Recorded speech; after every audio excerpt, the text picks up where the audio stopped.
So as I said, really, I would like to focus and give you an idea on why is it taking so long to develop these tools. And I'm going to, of course, give my perspective as somebody who have involved in these efforts indeed within the last 25 years or so.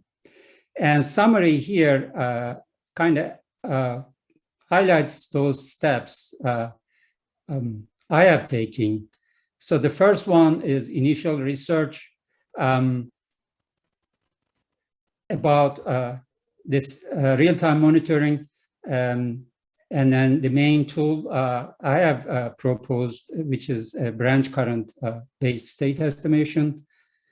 So I call that research phase. And then as we moved and the application become more relevant, we get into the second phase where we have to really recognize, address the challenges. Like what was the business case for this application and the addressing practical issues. And then the second phase is the kind of state of the art today. Still, we are working on improving the performance. Try to explain why does not state estimation still perform as expected in practice. So phase one, research. So as, of course, as an academician early, I got into this topic about 25 years ago, mid-90s, 1990s. And for me, the main motivation was the fact that at that time, there were hardly any tools for distribution systems. And actually, I started with the power flow and then realized we need also tools for real-time monitoring, especially coming from the transmission side. Right, we know what it took to really manage a system real-time. So since there were no tools available, I thought that would be a good thing to work on as a new young academician. And of course, I borrowed the tool, tried, that we have already for transmission systems, and that was state estimation. So idea is the same, right? If you have some measurements on the system, a pretty good model, then you can use that to obtain and monitor, follow the current state, operating state of the system. So first, of course, whether I need a special tool or I could adapt the tools I want. So look into the system, and this figure shows kind of very basic elements of a power distribution system. Usually we focus on a feeder basis. So this feeder is deceptively simple. That was the first thing. Start from a substation connected to the power system block. And then there is this main set of lines, we call it main feeder, that goes and covers the service area that you want to serve, a suburb of a city, things like that. And then as you can see, as it moves along, it branches out to these laterals to serve the customers, like residential customers shown here. So topologically, it looks very simple, and very little devices I have on this one. Just loads, a bunch of switches, and very few control elements. Like main one is voltage regulator. I hope you see my pointer. And then a capacitor bank is pretty much it. But you know, for state estimation especially, you need a good system model. And there, first challenge showed up, because this system, unlike transmission, is a multi-phase system. and the laterals, for example, can be two-phase, even single-phase. And the loads, residential loads in the United States is basically, most of them are single-phase. So this is not a balanced, nice system. Second is about the data, especially early days, and still quite a large part of the distribution system, especially the conventional distribution systems, with only loads, they are not monitored at all. Very few measurements. And therefore, the data we need has very low accuracy. So that was the first thing I tried to address these. The second important realization I had, you will see the initial test system we used were very small.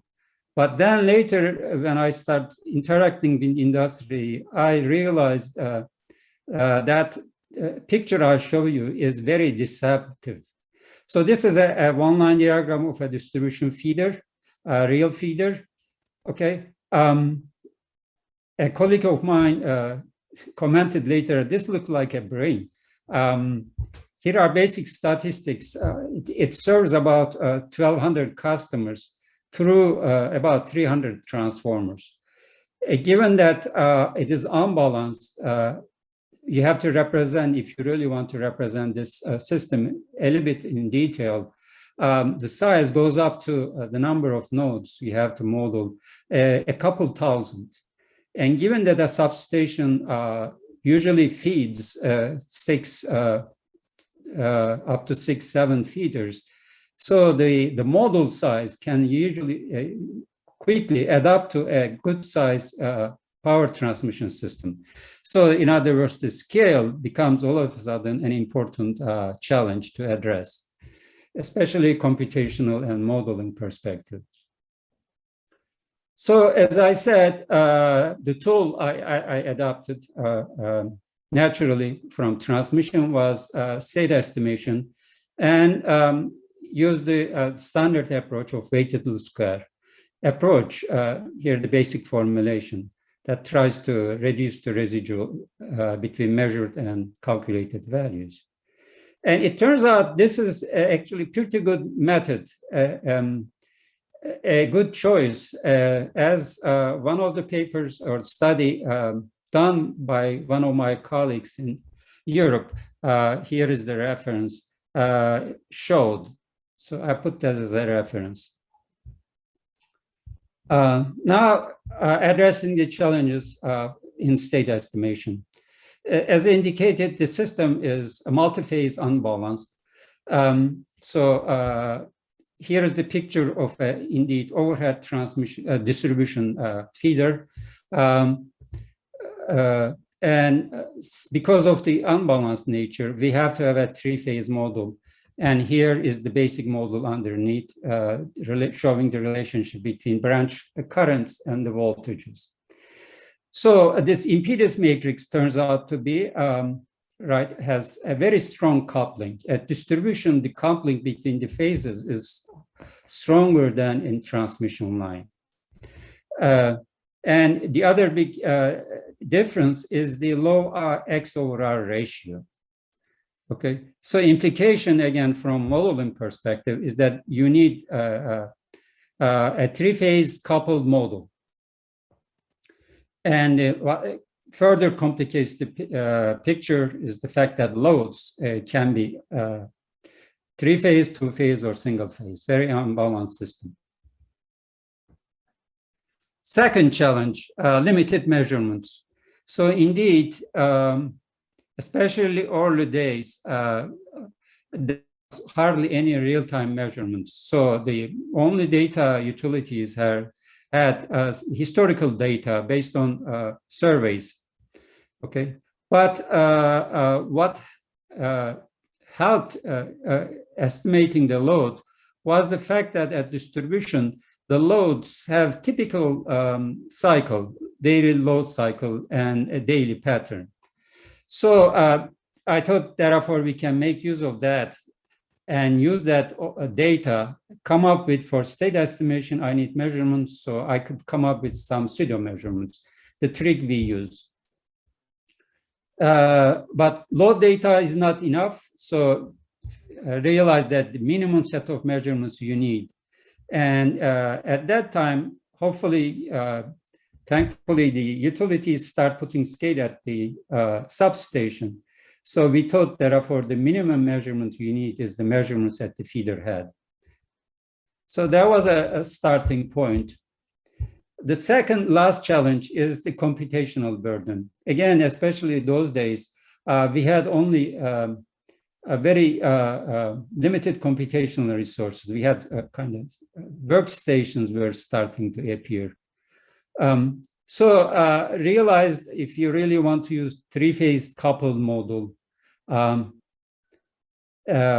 then try to adopt the same approximations we have, and try to come up with an decoupled state estimation, that's not easy. So that was one of the challenges in terms of model I focused on. And turns out a good, therefore, way to address this is choose a different state as illustrated in this simple figure, right? When the topology is radial, rather than node voltages, I can use branch currents as state. If you think of it a little bit, right? If I know the branch currents, all the phases, then I can go ahead and determine everything else on the system. So therefore, these branch currents turn out to be a good alternative to simplify the model, coupled model. And to further simplify the models, also it turns out if I convert the measurements, especially the power measurements, into equivalent current measurements, then I can indeed simplify the Jacobian, measurement Jacobian, which is the key. And it becomes constant and decoupled, even simpler than the decoupled version we have at transmission. So that was a real good news. And here is the a quick result from a case study. As I indicated before, here is a small test system. Those days we used. And with very limited measurements, two cases, one, the measurement only at the substation head, and then the other, I have only three current measurements. And here's the results for that minimum, only one measurement at the substation. The left figure shows the current estimates. And as you can guess, if you worked, the current estimate is accurate at the feeder head, but as you move towards the end of the feeder, those nodes, estimation kind of degrades and doesn't look very accurate. But interesting thing, even improvement in current estimate that much helps improve the voltage estimate, which is shown on the right-hand side.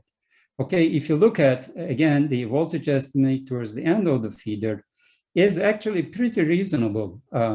These are per unit. So that was, it turned out, another advantage of using branch current as state rather than the voltages. So that was a good excitement as a researcher. I could address at least the challenges on the paper. But when I presented my method at the conferences, engineers from utility came and asked me the question, why I need this tool? So that was the first thing to me, realization, hey, now I have to explain why they need state estimation. And of course, for that, unfortunately, I have to wait for opportunities to come. So the first opportunity came in mid-2000s, about 2005, I guess, at least in the United States again, with the adoption of advanced metering or automatic metering. Especially if, for those of you remember, there was a big stimulus money in the United States, help utilities automate their meters so they can read them. They don't have to send people to read them. So that was the main motivation, and therefore, unfortunately, early adoptions, and still majority of them, are for mainly energy metering. In other words, I only need to get those measurements a few times, at most a month. Even currently today, I guess the most I saw most frequently, they download the old feeder AMI data on a daily basis or weekly. The next big opportunity came later on with the new application. So utilities realized that this old technique they knew, especially during peak hours, if you can reduce the voltages the customers see, the demand goes down because of the sensitivity or the design of the equipment we have. So that application is called usually conservation voltage reduction, CVR. So that was the big news, because right, in order to do this, you need to be able to estimate what the voltages are, especially at the customer location, to make sure that you are still going to keep the voltages within limits. And of course, that means now that I need a monitoring tool, like a state estimation, to do this. So now, finally, I had a business case application. And of course, the approach to lower the voltages is usually called volt-var control or volt-var optimization. So therefore, we start looking into adopting state estimation for that purpose. And I worked on in two main aspects as a follow-up. The first one, you remember, load was a big problem. But now we have new data, so therefore the focus was see if we can use the AMI data to improve the estimation. And the second big question, as the utilities realize, use the AMI infrastructure to bring some more measurements real time. So that led to the meter placement problem. What are the measurements I need to improve my estimation? So first, the load estimation. The first challenge and the realization was that, as I indicated before, AMI is not really designed for real-time monitoring. It's not a SCADA system. Illustrated in this figure again, the communication infrastructure used for getting the data is mainly nowadays cellular or radio, mesh radio. So broadband upload speeds is very limited. The other big challenge is that, right, as I illustrated, distribution feeder or a whole utility has millions of customers. So with that infrastructure, it is impossible to bring all these AMI readings real time to a control center. So that was the main challenge we tried to address. And again, we made use of the fact that it's quite well known, as this picture at the bottom show. If you look at like a residential suburb area served by a distribution system, most of the loads, the houses, have very similar daily load profiles. We call it load conformity.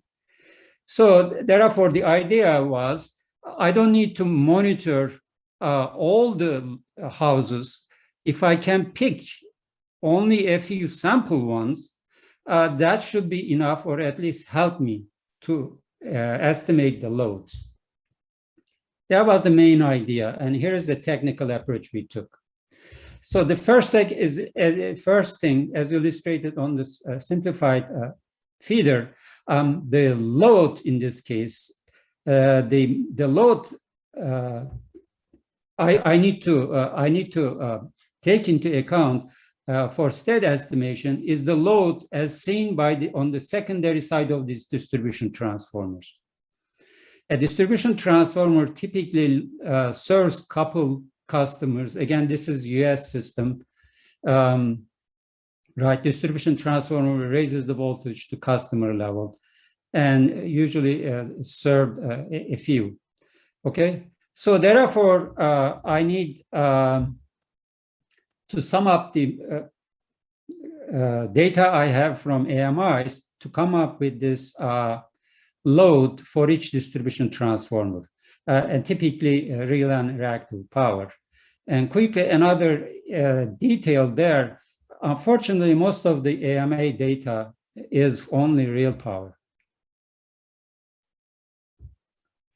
And here is a sample of AMI data, 3 loads to illustrate the conformity as well as some diversity, of course, showing clearly the pattern, right, daily load pattern and conformity. So we took a very practical approach again to improve load estimation. The first step is load clustering. Again, idea is to identify customers with similar load profiles. And technically, therefore, basic approach is clustering. The second step involves now, if I sample right, data AMI from each cluster and develop statistical models, then I should have a pretty good estimate for the loads. For at least quasi-steady state applications, the target nowadays is 5 to 15-minute intervals. Here is a simple study we did based on a small sample size at that time, publicly available. 22 AMI data we used. And here is a distribution transformer on the right we focused on. 6 customers connected AMI data from that. And to make it challenges, as you can see, different type of customers served from that distribution transformer. So applied clustering, standard k-means clustering technique. The basic challenge in that approach is determining how many clusters you will need. And here picture shows, right, we vary the clusters, start from 2 to 3, and then 4 for that 22 AMI data we had. And it turned out, in this case, 3 clusters is pretty good. The second step now, using that historical data, AMA data, come up with a model using standard models, right, regression model. But in our case, we wanted to make use of the fact that loads are cycling. So we use this harmonic or Fourier series type approach to capture that variation load. And in the second, for getting a real-time or estimation for load, what we did is add the actual measurements that will come from that sample AMIs from each cluster. So this big second component at the bottom, okay? So that will help us to improve the model and hence the accuracy. And here is the figure showing that, okay, for that sample distribution transformer. The black one is actual load profile, and then the dotted red one is without AMI data, historical we call it. As you can guess, no, historical data only averages smooth estimation, but when we add real-time measurements from AMIs from those clusters, AMIs from these clusters, estimation indeed improves. And here's the comparison of those 2 estimates. These are estimation errors on that sample system. And in this case, indeed, it looks like approach improves estimation almost 50%. Moving on to the second problem, meter placement. As I said, utilities and the AMI vendors start offering that capability to add some more meters and bring data from the feeder, actual feeder. So then the problem is how many measurements and what type of measurements you will need to get a good estimate. So there, the starting point for me, what do you mean by good estimate? What is the quantity that you are interested? So this interested quantity. For volt-var control, it was fortunately voltages. So therefore, we want to estimate the voltages as accurately as possible by putting additional meters. And the variance of that voltage estimate is therefore the basic measure we use to assess the quality. The problem meter placement turns out to be a challenging problem because the meter options are quite large, right? How many measurements, where to put them, and then I have different measurement types. We want a power measurement or current measurement, voltage measurement. So therefore, you can, of course, formulate this as a nice optimization problem. The challenge makes the problem challenging is decision variable, as indicated. For again, distribution system with 3,000 customers, 1,000 nodes, number of decision variables reaches very easily in the order of couple thousands. So therefore, this is a difficult problem. And again, we tried to come up with a practical approach and use this classical technique of sensitivity analysis to see what will be the good places for a given measurement type. And this figure illustrates the idea. For example, current measurements, we start from the end of the feeder and move the measurements toward the substation. And indeed, here the statistics show how the estimation improves as you do that. So that helps us to identify places for example, current measurements, similarly other measurements. Okay, so use that, therefore, first to come up with a rule-based scheme to put a set of initial meters on a distribution feeder. So the first rule is based on the idea that when you put power or current measurements on a distribution feeder, you are basically dividing the system into zones, load zones, illustrated here. So therefore, if you could place the current or power measurements into zones that separate or divide the system into equal load zones small enough, that indeed helps improve the estimation quite a bit. The second rule is that we observed if you add voltage measurements, especially towards the end of each zone, that even helps improve the estimation better. So based on that, therefore, we have a two-stage solution for the meter placement problem. So use the rules to come up with initial maximum set of measurements. And then in the second stage, eliminate the meters, identify which meters you don't really need one by one till you reach the target accuracy. And here again is the sample feeder. Starting with the initial set of measurements highlighted there at the top, you can see the rules are pretty good. Even with the rules, I have about what, 4 current measurements and 4 voltage measurements. So in the second step illustrated here, I start removing the meters one by one. And of course, as I move it, the accuracy starts degrading. And I stop when I reach the limit. In this case, this 0.02 limit, which corresponds to about 1 voltage plus minus accuracy, a pretty good number. And here is the current final placement of the meters that we need. And you can see, indeed, it looks like the method is quite effective reducing and finding a reasonable set of meters you need on the feeder.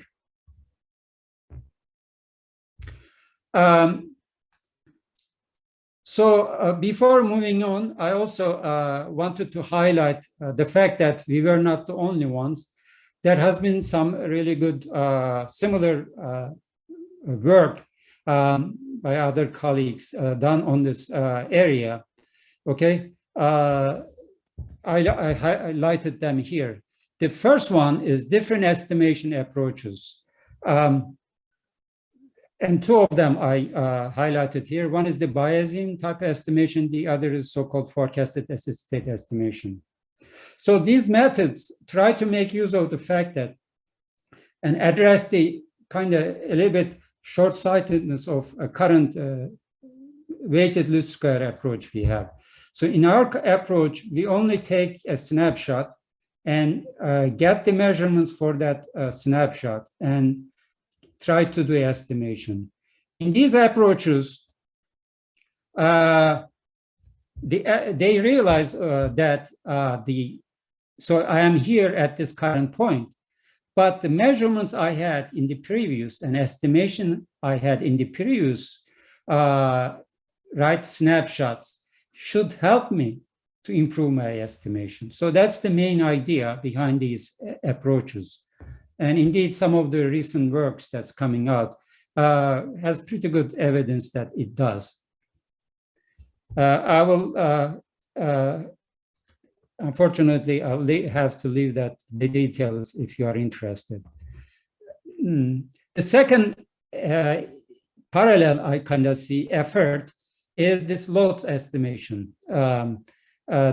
More sophisticated and using especially the more sophisticated machine learning tools or statistical tool. There has been quite a few, again, works to get better load estimation. The last one I wanted to highlight is detailed feeder model.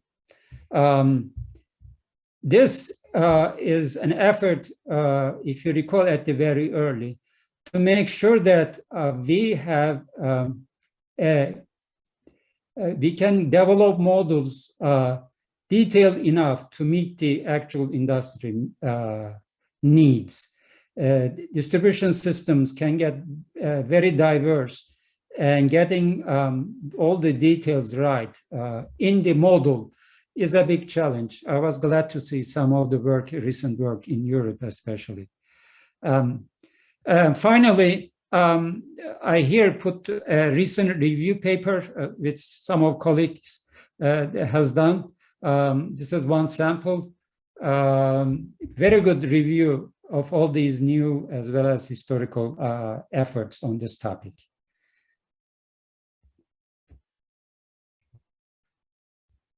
So the last phase, state of the art, or currently where we are at. So it looks like, as I said, although it's been 30 years, currently two main approaches adopted in practice, professional grade software adopted by utilities. Just those are the two I am familiar with. I may have missed others. The first one is the power flow based, what I call. Okay, and it has two steps. Is basically streamline of the approaches we have been talking about. The first one is load allocation. Use historical and actual load data to allocate the loads. Come up with kind of, in our terminology, pseudo load estimates, and then use that load estimate and run a power flow to get the estimate of the current system state. Very basic approach, but adopted in practice because of so many reasons. The second approach is, of course, weighted least square based state estimation. Some companies offering this product, and as I said, I am not aware of all the others being actually implemented.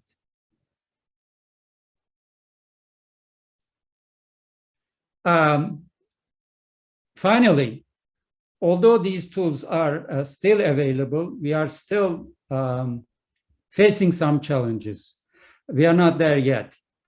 And the first challenge that arises is the emergence of renewable, in this case, mainly photovoltaic systems at the distribution level, illustrated in this picture.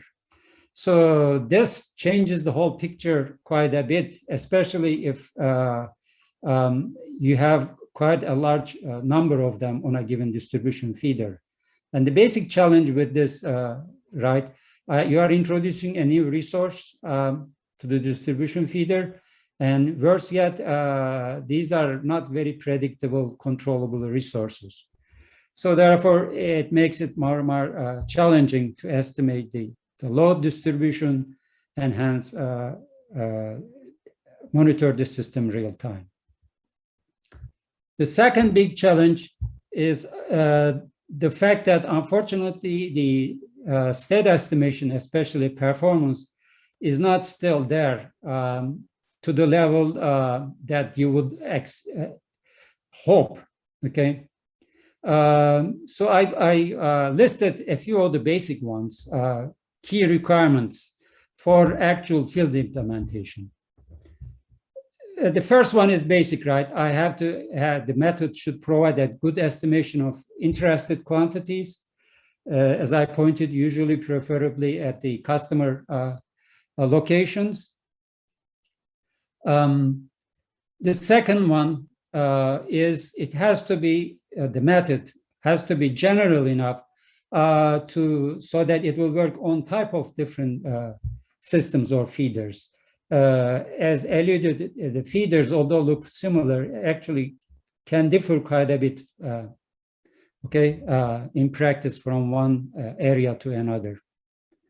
The third key performance requirement, it has to be reliable. So in other words, if it works in the morning and if the afternoon it quits, that is not acceptable at all. And worse yet, if the method diverges and doesn't give you any results, that really is a no-no in practice, because I have only a few engineers who can look at the whole systems with 1,000 feeders. So it automatically discourages actual field implementation. Last, very critical component is the diagnostic. If something goes wrong, you have to provide tools for the engineers in practice to debug, to see what's going on. So as you can see, the requirements are quite challenging, and still we are not meeting all of them. And yet the last one, equally important, is the fact that because of the mainly limited measurements still we have, the main use of the state estimation is limited, which is identifying the bad data and topology errors. So a little bit bad news there, that means we have still ways to go. I will conclude, therefore, this last presentation with the recent project we have been working on. And that is related to the performance again. Working with an industry utility, and they came up to us for help because the state estimation they are using performs well on some of their feeders, but not on the others.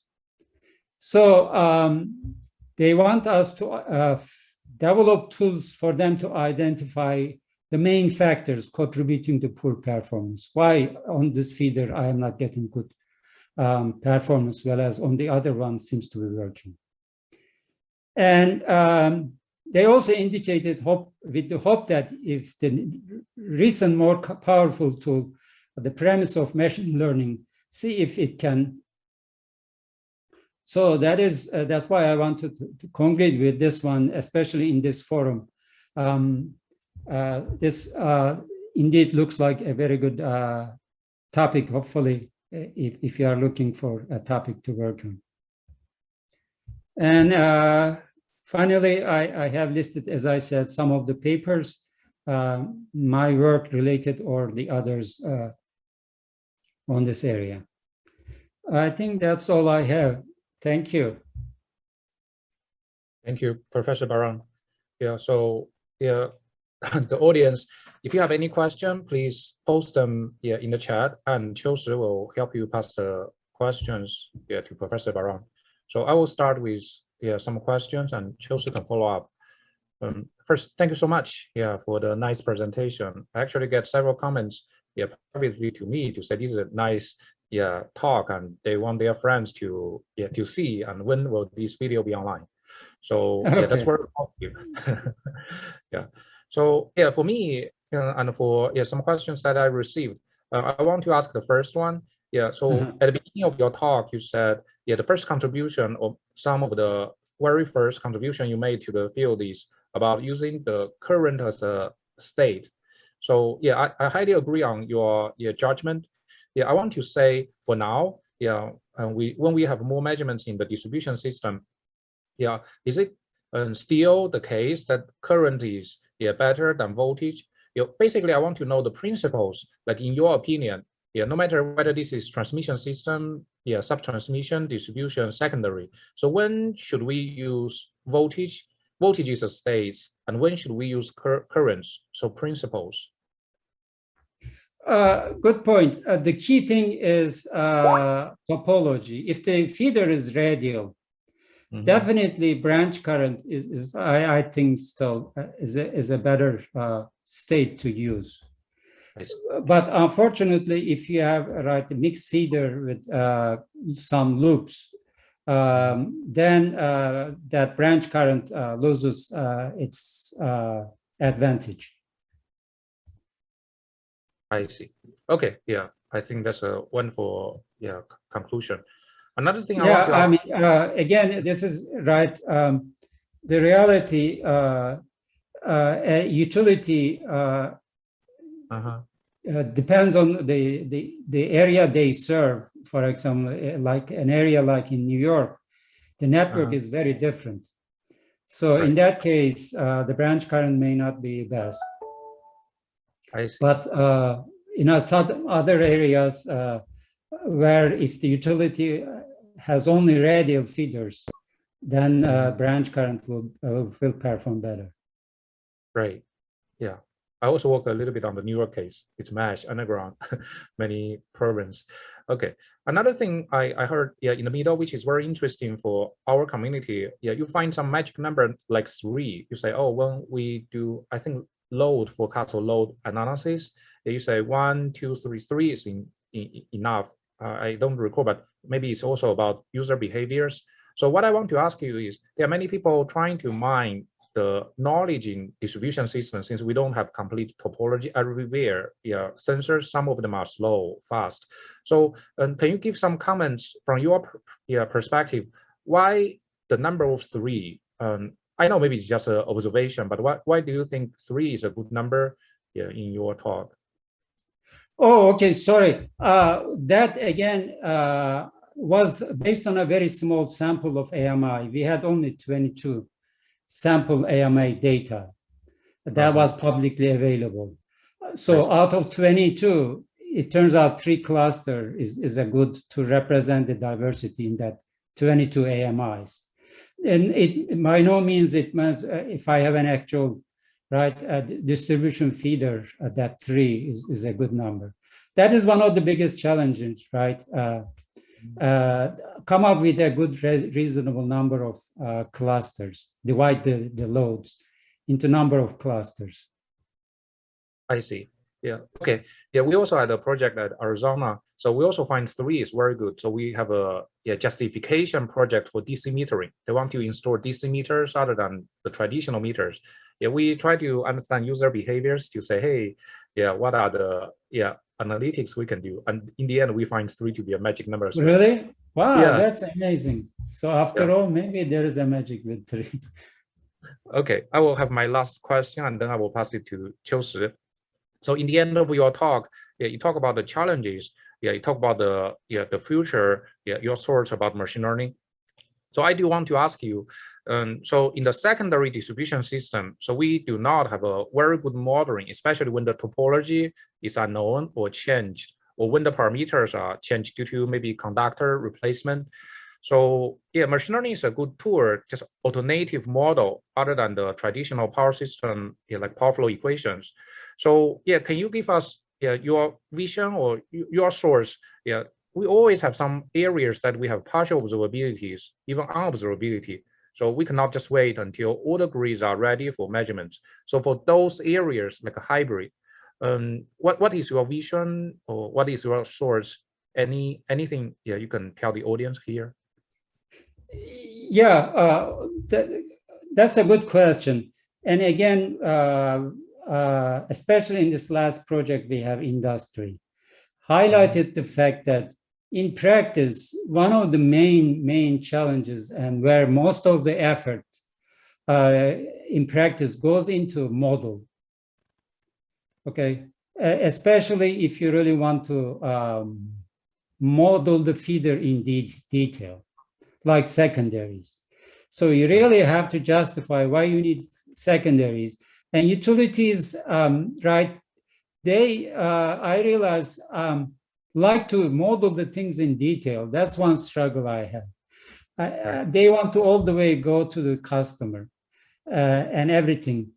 But now the main challenge we have, right, the tools, especially like weighted least square, needs an accurate model. And that is a very theoretically, even I'm guessing, challenging, right from from state estimation. To identify the topology, you need quite a bit measurements. With limited measurements, identifying the topology is not that easy. So indeed, it's a very challenging, I think, thing. And hopefully, I guess challenge is on the new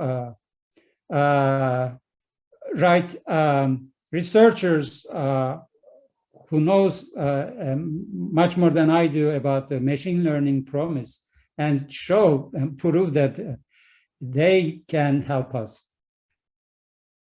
Okay, wonderful. Thank you. Qiushi, do you have any question from the audience and from yourself? Yes.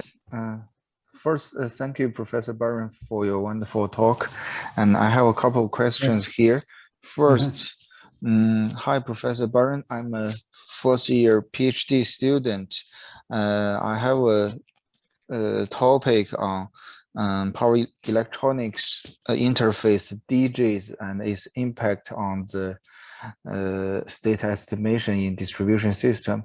In your opinion, what is your view that how power electronics interface DG will affect the state estimation? Yeah, good that we have a power electronics audience here. I work with the center with them quite a lot. The short answer is that it is not the power electronics for monitoring this system. The question is whether that can allow me to get extra data. That is the key for system level. I don't care whether you have this topology, power electronics, or the other, but whether that device can give me data. And unfortunately, that is usually not the power electronics, it's the other infrastructure you need. Right, at device level, you can do all those measurements and you do have the controller.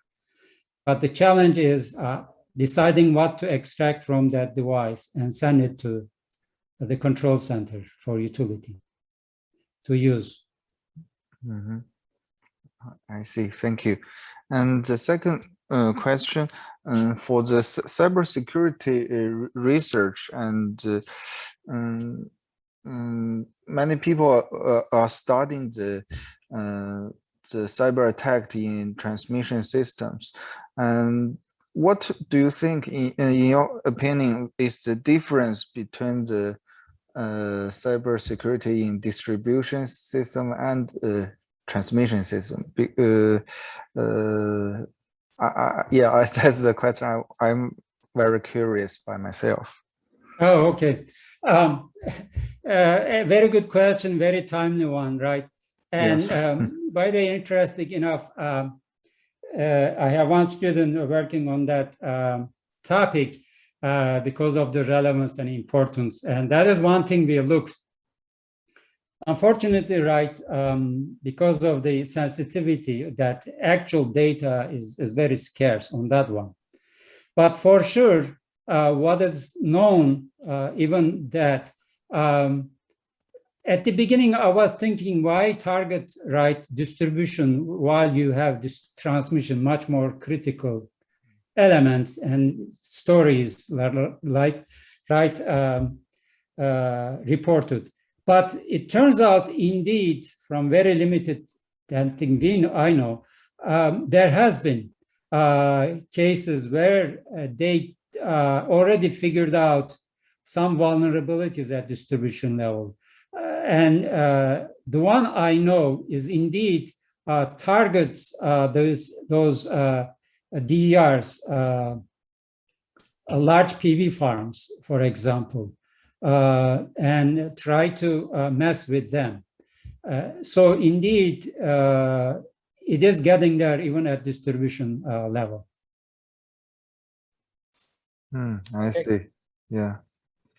All right. Thank you. Yeah, good to know that. Yeah. Yeah, that is unfortunately the sad, right, side of the technology. For the individual customers, for the retailers, not the state-owned infrastructure. So the hacker are interested in that as well. Yeah, I'm guessing. Yeah, I mean. Okay, interesting. Yeah. Okay. All right. I would like to bring the last question to this session. So yeah, Professor Barang, yeah, you know, many students and researchers are here to do more. So in the end of your talk, yeah, you talk about a project that you are working with the utility. You mentioned one fact. You say, oh, at some places the state estimation is working better than the other, maybe scenarios places. We can try to do more, but I really appreciate if you can comment a little bit, based on your preliminary finding. So when some places is not working as well as the other parts, so what is happening there? Is it because of large topology error? Is it because of unobservability? So is there some initial source that you had on there? Well, as usual, it turned out to be much more challenging than at the beginning we thought. And unfortunately, we are at this still early stages, so I don't have any concrete results there. We are still working on that one. And indeed, we are trying. The only thing I can tell you, some machine learning, see if it can. We have data. Good thing is we have data, but mining that data to figure that one out is at least to us is challenge. I see.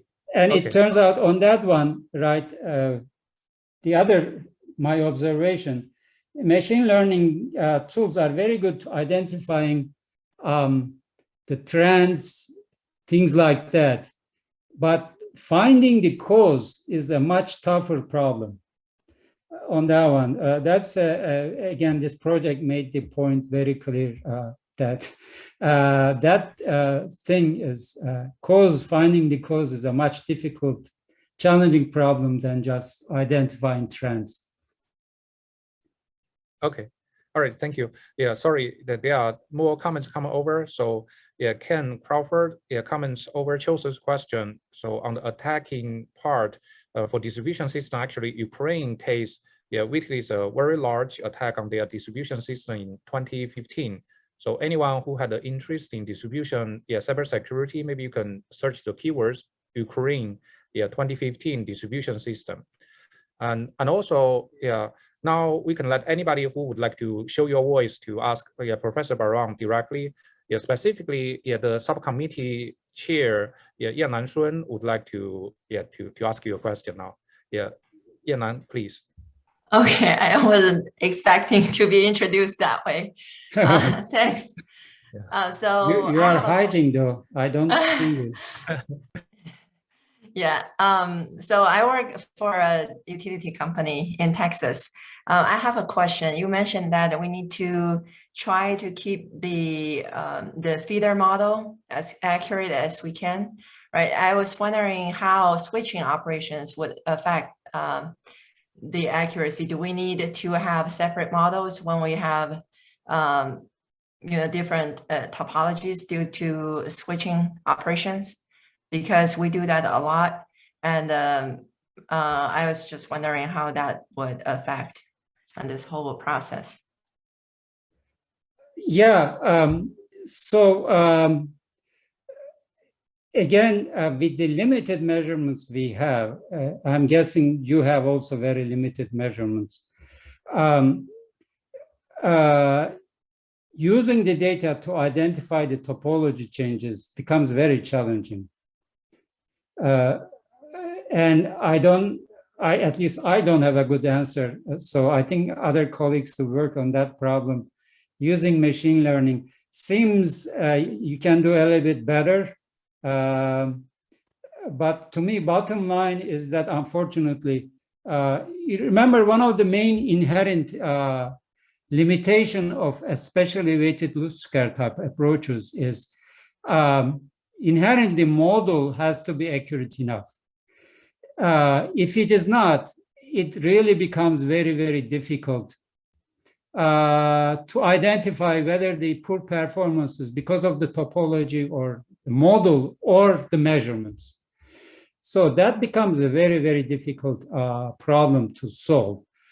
So to me, therefore, still we will need to rely on actual data that we need to get from the system to better monitor and update the topology. Okay, so it sounds to me that, say, if we do have good understanding of our topology and we know when, say, we close a normally open point, then we need to switch to another